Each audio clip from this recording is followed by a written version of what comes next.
और सुना भाई, क्या मौज बाहर आ रही है, क्या चल रहा है? भाई बहुत बढ़िया चल रहा है। अभी हाल फिलहाल एकदम कॉन्फ्लिक्ट अवॉइड करके आए हैं ईरान से। अरे हाँ भाई, आप ईरान से वापस आए ना भाई? क्या सीन चल रहा है अभी वहाँ पे?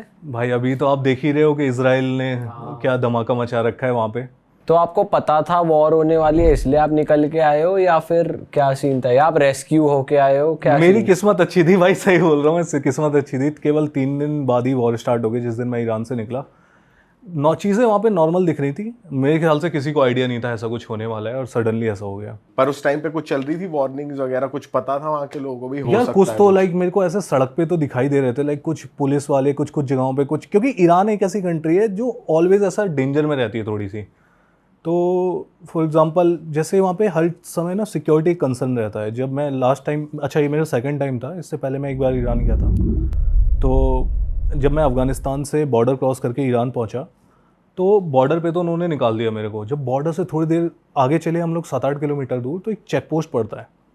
एक भाई था मेरे साथ, वो भी अफ़गानिस्तान में घूम रहा था, तो उसके पास वो अफ़गानी कपड़े पहन रखे थे उसने, एकदम प्रॉपर जो सलवार कमीज़ होती है ना।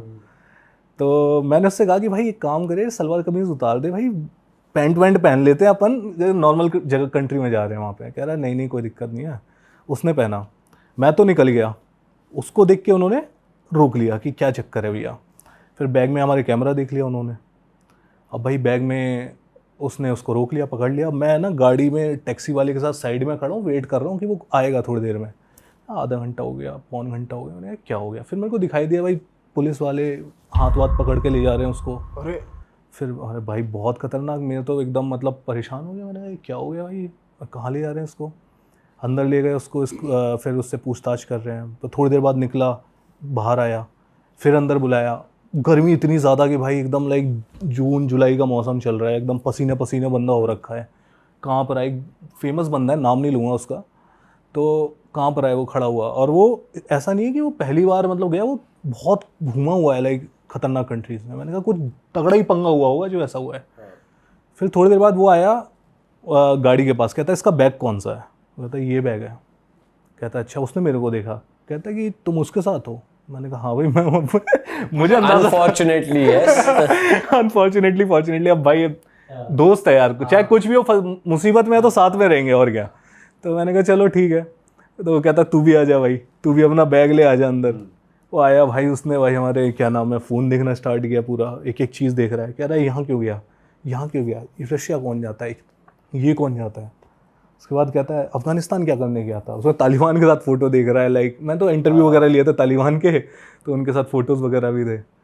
तो उसने बिठा के फिर भाई जो मतलब इतने सवाल पूछे, ये सब तो वो पूछा। इंग्लिश में कम्युनिकेट कर रहे थे? बिल्कुल नहीं भाई, हल्का हल्का बस दिखा रहे थे दिस वॉट, और जब हम अंग्रेज़ी में जवाब दे रहे समझ नहीं रहे। और वो लोग, मुझे लगता है नेशनलिस्ट, मतलब पता नहीं क्या है उनके अंदर कि वो इंग्लिश शायद जानबूझ के नहीं बोल रहे थे। और वहाँ पे सबसे गंदी चीज़ कि आपका वीपीएन के बिना कुछ काम नहीं करता। तो अब आप वहाँ पे ट्रांसलेटर क्या यूज़ करोगे, या फिर आप अभी बॉर्डर क्रॉस किया है तो अब तो सिम भी नहीं लिए आपने इतनी देर में। भाई फिर वो बहुत देर तक उन्होंने हमें पूछा, मतलब बहुत परेशान किया। तो थोड़ी देर बाद आप उसने ये बता सकते हो कि यूट्यूब खोल के उनको दिखा सकते हो? वो कोशिश कर रहा था लेकिन यूट्यूब चल नहीं रहा था। ओके। तो मैं तो वही चाह रहा था, मैं यूट्यूबर। अब वहाँ पे यूट्यूब भी नहीं चलता। तो आम आदमी हो तो यूट्यूब देखता होगा। हाँ भाई आप कौन सा एक्सपीरियंस लेने अफगानिस्तान के बॉर्डर से ईरान जा रहे थे? आपको क्या चुल पड़ी, आपने क्या देखा ऐसा इंटरनेट पे कि मुझे वहां जाना है? यार भाई ऐसा था कि अफगानिस्तान में का प्लान था, अफगानिस्तान का ईरान का वीज़ा पहले ही ले रखा था। सोचा था कि ईरान जाएंगे, क्योंकि ईरान के बारे में काफ़ी सुना था। लोग बोलते थे कि इतना मतलब कंजर्वेटिव कंट्री है, थोड़ा ये है वो है। तो हमने सोचा जाके देखते हैं कि एक्चुअल में ईरान में क्या सीन है। तो पास में ही था तो ईरान निकल गए। फिर भाई उन्होंने बहुत मुश्किल से हमें छोड़ा। फिर लास्ट में ना मुझे लगता है उन्होंने हमारे फ़ोन में या फिर लाइक लैपटॉप में कुछ तो उन्होंने इंस्टॉल किया, क्योंकि पहले बहुत सवाल पूछे, फिर हमारा लैपटॉप गैजेट्स अंदर रख के फिर हमें बाहर भेजा। फिर थोड़ी देर बाद अंदर बुला के कहते हैं okay I am sorry you can go. Sorry बोला? हाँ सॉरी बोला। और इसका मतलब ये है, मुझे ऐसा लगता है कि उन्होंने कुछ इंस्टॉल किया। और साथ में जो भाई था वो तो हनुमान चालीसा पढ़ने लगा भाई, सब मजाक नहीं कर रहा हूँ, वो हनुमान चालीसा पढ़ता है। मैंने कहा भाई शांत हो जा।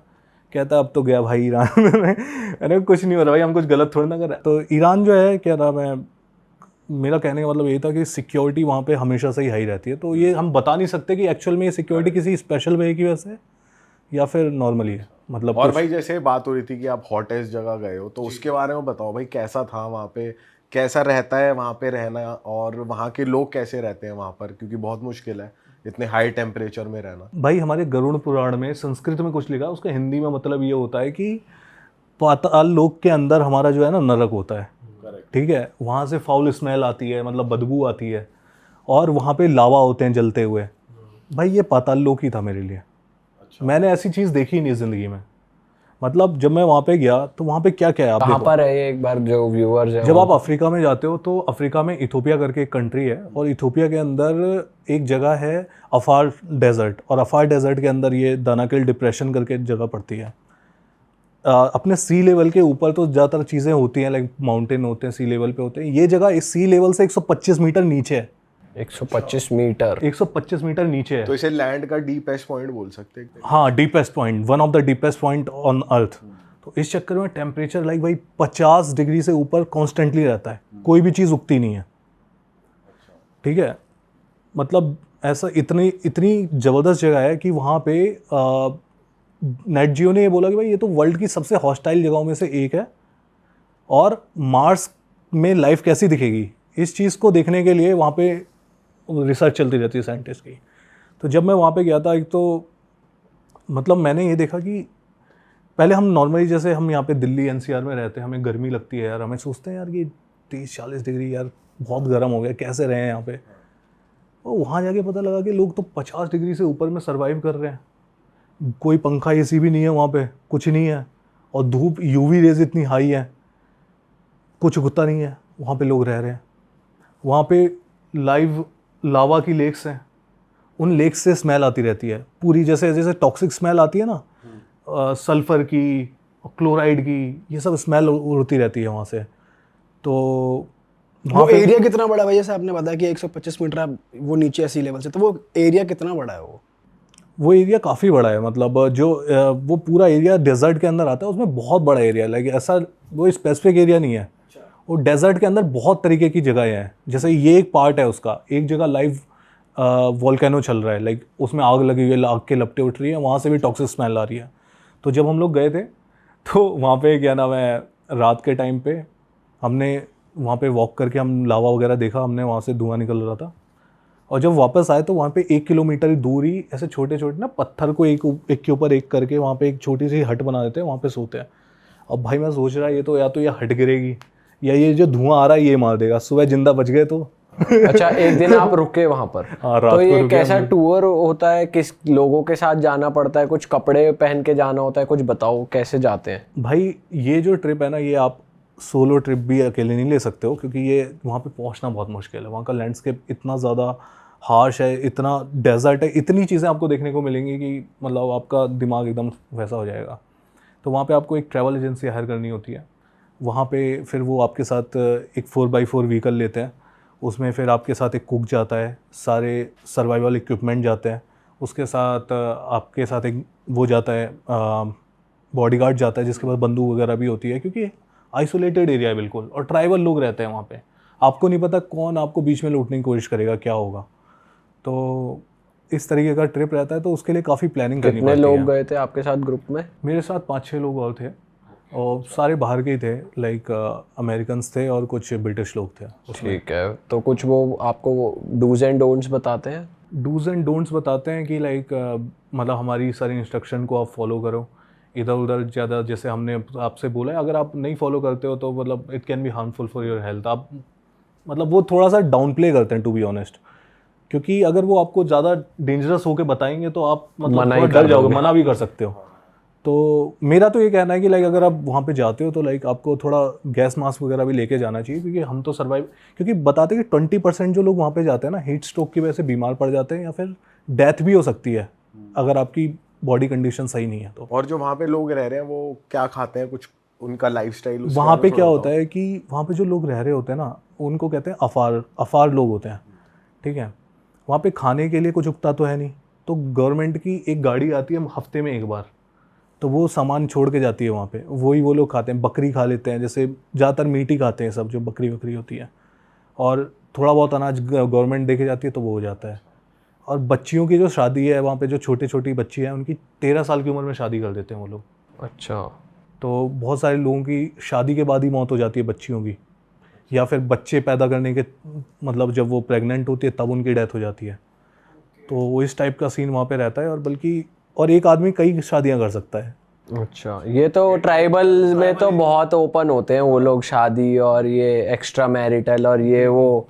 हमने तो ये भी सुना है एक ट्राइब है जो वेलकम में ही गेस्ट को अपनी वाइफ ऑफर कर देते। मेहमान नवाजी में आ जाओ, खातिरदारी। नामीबिया में हिम्बर ट्राइब है, वो मिट्टी वगैरह पूरे बालों पे लगा के रखते हैं। हाँ, आप गए हो वहाँ पे? मैं हिम्बर ट्राइब नहीं गया हूँ, लेकिन इथियोपिया में काफ़ी ट्राइब्स थी, जैसे मुर्सी ट्राइब। वहाँ पे क्या स्ट्रेंज ट्राइब्स हैं? मुर्सी में जैसे वो अपनी लिप प्लेट पहनती है इतनी बड़ी बड़ी, अच्छा, वो जो को फाड़ के। हाँ हाँ, आपने देखा होगा भाई। वो तो वो बात करते हैं आपसे जब आप जाते हो, तो क्या लैंग्वेज गैप होता है या? वो लैंग्वेज गैप होता है थोड़ा सा, क्योंकि वो ट्राइबल लोग हैं, वो लैंग्वेज नहीं जानते हैं। उनकी ट्राइबल लैंग्वेज भी अब एक तो कंट्री की लैंग्वेज है वहाँ पे जो अमेरिक बोल रहे हैं। कई लोग तो वो लैंग्वेज भी नहीं जानते उस कंट्री में बोलने वाली, वो केवल ट्राइबल लैंग्वेज जानते हैं, बिल्कुल लोकल। अच्छा। तो वो आपसे बात नहीं कर सकते और आप बिना गाइड के जा नहीं सकते उधर, क्योंकि अगर आप बिना गाइड के जाओगे, एक आउटसाइडर हो, आपको नहीं, वो खतरा समझ के आपके साथ कुछ भी कर सकते हैं। हाँ, आप सड़क पे जाओगे ना, वो लोग नंगे घूम रहे होते हैं ऐसे बंद वो लेके, लाइक स्टिक ले लेके, और लंबे चौड़े होते हैं भाई। पता चला कर दिया काम, वहीं खड़े हो गए उन्होंने। तो भाई जैसे आप इतनी एक्सट्रीम जगह गए, तो आपके उसके बाद जब आप वापस आए वहाँ पे देखे आपने वैसे लोग, तो आपका कुछ पर्सपेक्टिव बदला लाइफ को लेकर या बिल्कुल कुछ बदला यार। क्या लेकर आए आप वहाँ से अपने मेरे साथ? को ऐसा लगा कि ह्यूमन लाइफ में हम लोग सोचते हैं कि हम लोग मतलब परेशान होते हैं छोटी छोटी चीज़ों पे। भाई इतनी गर्मी हो गई यार, नहीं एसी के बिना काम नहीं चल रहा, ये नहीं हो रहा, वो नहीं हो रहा। भाई वहाँ देखो यार, लोग +50 डिग्री कांस्टेंट में सर्वाइव कर रहे हैं, विदाउट एसी, विदाउट वो, मतलब इतनी सारी कमी है वहाँ पे। तो मेरे को ऐसा लगता है कि ह्यूमंस जो है ना, हम बहुत रेजिलेंट होते हैं, हमारे अंदर बहुत ताकत होती है, बस हमें ना अपने कंफर्ट जोन से बाहर जाने की देर है। जब हम वहाँ जाते हैं तब हमें रियलाइज़ होता है कि हम तो ये भी कर सकते हैं भाई, हम तो ये भी कर सकते हैं। हमें लगता है हम ये नहीं कर सकते, बट जब उस सिचुएशन में आते हैं तब रियलाइज़ होता है। और साथ ही साथ आप भाई एक्सट्रीम कोल्ड जगह भी गए हो जो अर्थ की सबसे। अरे वाह, आपने ये वीडियो यहाँ तक देख ली भाई, तुमने हमारी मेहनत सफल कर दिया। तुम ही लोग हो असली रियल हिट। और अगर आपको बहुत मज़ा आ रहा है ऐसी क्लिप्स में, ऐसी वीडियोस में, तो फटाफट जाइए प्लेलिस्ट पे, बिंज वॉच कीजिए और सारी वीडियोस देख डालो और मौज काटो। That is it. हम मिलेंगे नए पॉडकास्ट में, नई क्लिप में। Till then bye bye, see you, take care, do subscribe. Best of real talk online. Okay, bye bye.